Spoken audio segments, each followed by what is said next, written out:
சின்னையா முதலான சொற்களால் அழைக்கின்றனர். தந்தையினுடைய சகோதரிகளை பொதுவாக மாமி, அத்தை ஆகிய சொற்கள் அழைக்க பெரிதும் மாமி என்று அழைப்பது பெரும்பான்மை வழக்காக உள்ளது. தாயுடன் கூடி பிறந்த சகோதரிகளை பெரியாத்தை, சித்தி, அண்டா, சின்னம்மா, குஞ்சி, குஞ்சியாத்தை, குஞ்சியம்மா என குறிப்பிடும் வழக்கம் காணப்படுகின்றது. இளைய மாமா, குட்டி மாமா, ஆசை மாமா, பூ மாமா என பல்வேறு வழக்குகளும் இருக்கின்றன. மாமனை அம்மான் என அழைப்பது, பேராசிரியர் சொன்னது போல மாமனை அம்மான் என அழைப்பது பழைய வழக்கமாயினும் அதனை இக்காலத்து காண்பது மிகவும் எளிதாக உள்ளது. இப்ப அம்மான் என்று அழைக்கிறீர்கள், அதுக்கு அதனுடைய பெருமதி வித்தியாசப்பட்டு நிற்கிறது. மாமா என்று அழைப்பதற்கும் அம்மான் என்று அழைப்பதற்குமான அந்த பொருண்மை வித்தியாசமாக இருக்கிறது. மைத்துனனை மச்சான், மச்சு, அத்தான், அத்தார் முதலான சொற்களால் குறிப்பது பெரும்பான்மை வழக்காக உள்ளது. மச்சாலை மச்சி என்றும் சில இடங்களில் அழைக்கின்றார்கள். உடன் பிறக்காத சவலை குறிக்கும் போது ஒன்று விட்ட அண்ணன், ஒன்று விட்ட தம்பி முதலான சொற்றொடர்களை பயன்படுத்துகிறார்கள். அண்ணனின் மனைவினை அண்ணியன் அழைப்பது மிக பிந்திய வழக்காக உள்ளது. இவ்வழக்கம் தமிழ்நாட்டிலிருந்து வந்த ஒன்றாக காணப்படுகிறது. யாழ்ப்பாணத்தவர் மரபில் அண்ணனின் மனைவியை மச்சால், அத்தாச்சி முதலான சொற்களால் வழங்க நடைமுறை. அத்தாச்சி அது இப்பொழுது இல்லை என்றே சொல்லலாம். மன்னிக்கவும், கொஞ்சம் சுருக்கமா கொஞ்சம் சீக்கிரம். ஓகே. பட்ட பெயர்கள், இந்த பட்ட பெயர்கள் பின்வரும் நிலைகள் உதாரணம் சொல்ல இரண்டு மருத்துவர்கள் முடித்து விடுகின்றேன். மக்களுடைய தோற்ற அமைப்பு, பண்பு நலன், செயல்கள், செய்யும் தொழில், வாழ்கின்ற இடம், சாதி முதலான பல்வேறு அடிப்படைகளிலே கிராமப்புற வழக்கிலே இந்த பட்ட பெயர்களை சூடிக்கொள்கிறார். இந்த பட்ட பெயர்கள் நாட்டுப்புற மக்களுடைய இந்த கிரியேட்டிவ் அந்த ஆளுமை, அதாவது அவருடைய படைப்பு திறனை வெளிப்படுத்துவனாக அமைந்து காணப்படும்.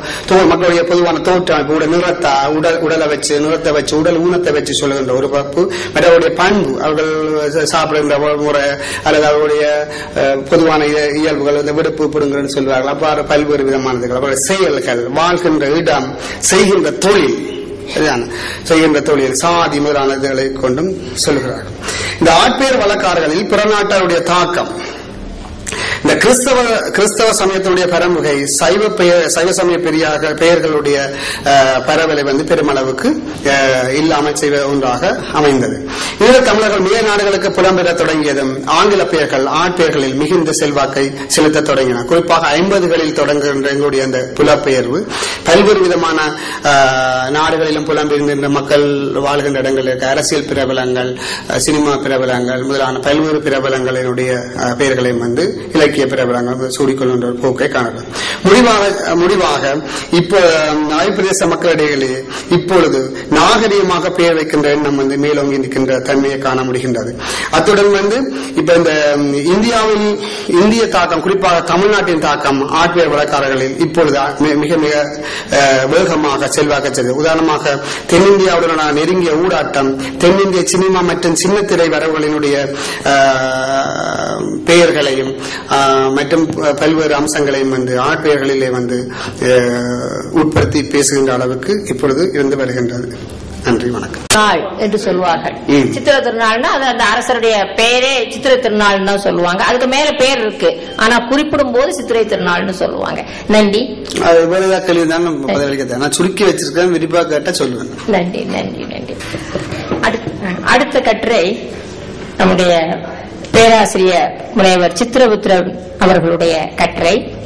அவர்கள் தமிழ் பல்கலைக்கழகத்திலே அகராதியியல் துறையிலே பேராசிரியராக பணியாற்றுகிறார்கள், துறை தலைவராகவும் இருக்கிறார்கள். தமிழ் பல்கலைக்கழகத்திலே பல ஆண்டுகளாக அவர்கள் பணியாற்றி வருகிறார்கள். பல அகராதியியல் என்கிற அருமையான ஒரு கோட்பாட்டு நூலினையும் அவர்கள் எழுதியிருக்கிறார்கள். அகராதி துறையிலே மிகுந்த ஆர்வமும் ஆழ்ந்த புலமையும் திறமையும் ஆய்வு திறமையும் உடைய அவர்கள் இப்போது தம்முடைய கட்டுரையை படைக்க இருக்கிறார்கள்.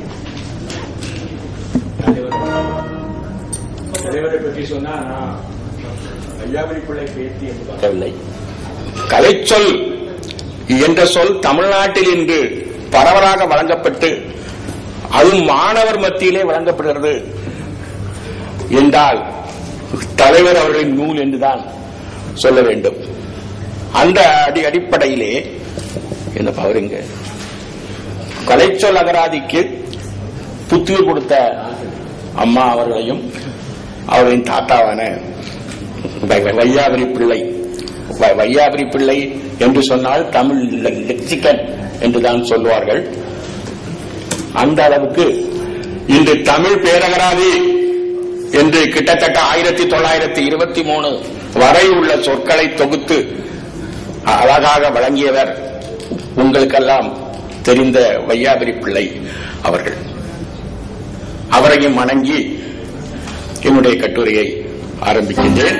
என்னுடைய கட்டுரை தமிழ் இலக்கிய உறவுமுறை அமைப்பும் உறவுமுறை சொற்களின் பயன்பாடும். அதாவது உறவுமுறை என்பது என்ன என்று உங்களுக்கு எல்லாம் தெரியும். உறவுமுறை என்ன? ஒரு குடும்பம், அந்த குடும்பத்தில் வாழ்கின்ற உறுப்பினர்கள், அவர்களிடையே காணப்படும் ஒரு உறவு. ஒரு குடும்பத்தில் உறவு இல்லாதவங்க கூட இருக்கலாம். ஆனால் உறவுடையே காணப்படுகின்ற ஒன்றை சொல்வது உறவு முறை.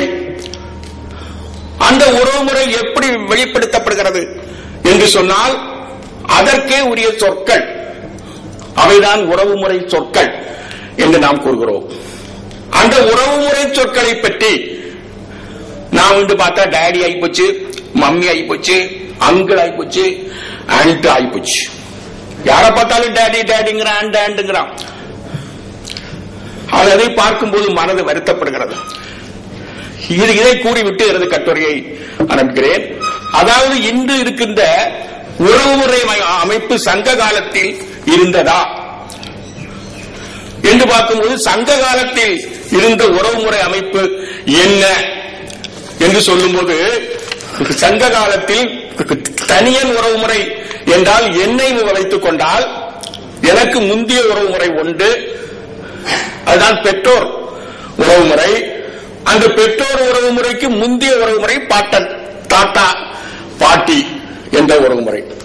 இப்ப சங்க இலக்கியம் என்று பார்க்கும்போது இந்த தாத்தா பாட்டி பற்றிய சொற்கள் உறவுமுறை இருக்கிறது. அந்த உறவுமுறை 2 இடங்களில் புறநானூற்றில் குறிப்பிடப்பட்டுள்ளது. ஆனால் தாத்தா பாட்டி என்ற சொற்கள் இல்லை. தந்தை தந்தை, நுந்தை தந்தை என்று சொல்லுவோம்.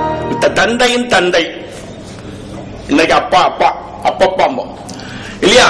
அந்த மாதிரி தந்தை தந்தை, நுந்தை தந்தை என்று 2 சொற்கள் மட்டுமே பயன்படுத்தப்பட்டுள்ளன. சரி, அதற்கு இணையான நம்ம இந்த சொல்லிய பாட்டி என்ற சொல் இருக்கு. பாட்டியர் என்று பரிபாடல்ல வருது. இந்த பாட்டியர் என்றால் உறவுமுறையை குறிக்கவில்லை. நான் கூட பார்த்த பாட்டி இருக்குடா, பாட்டி இருக்குடா என்று பார்த்தால் பாட்டியர் என்றால் வயது முதிர்ந்த ஒரு பெண். அப்ப பாத்தீங்கன்னா தாத்தா பாட்டி என்ற உறவுமுறை இருக்குது. அந்த உறவுமுறையை குறிப்பதற்குரிய சொற்கள் தனியான சொற்கள் இல்லை. நான் குறிப்பிட்டது போல தந்தையின் தந்தை என்று குறிப்பிடப்பட்டுள்ளது. சரி, இனி வரும்போது கணவன் மனைவி இல்ல தந்தை தாயை பார்ப்போம். இப்போ இதுதான் உறவுமுறை. சங்க இலக்கியத்தில் உள்ள உறவுமுறையை பார்த்தீங்கன்னா எனக்கு மேல் ஒரு உறவுமுறை, அதற்கு மேல் ஒன்று, அதான் தலைமுறை 1, தலைமுறை 2, அதற்கு கீழே 1 மகன் மகள், அதான் தலைமுறை 1. கீழே பாருங்க, அதுக்கு கீழே வரும் இல்லையா? இந்த உறவுமுறை இருக்குது. பின்னாடி பாத்தீங்கன்னா இந்த தனியன் உறவுமுறையில பாத்தீங்கன்னா சகோதர சகோதரி, அதான் அண்ணன் அக்கா தம்பி என்று சொல்லக்கூடியது. இங்க பாத்தீங்கன்னா கணவன் மனைவி உறவு, இதுதான் இருக்குது. இது போக நம்ம சித்தப்பா பெரியப்பா மாமா மாமனார் மாமியார் எல்லாம் அங்க இல்லை. இல்லை என்றால் அன்றைக்குரிய அமைப்பு. நான் இதை பார்ப்பது சொற்கள் மூலமாக பார்க்கிறேன். அந்த அமைப்பு கூட அன்னைக்கு இல்லாம இருந்திருக்கலாம், இருக்கலாம்.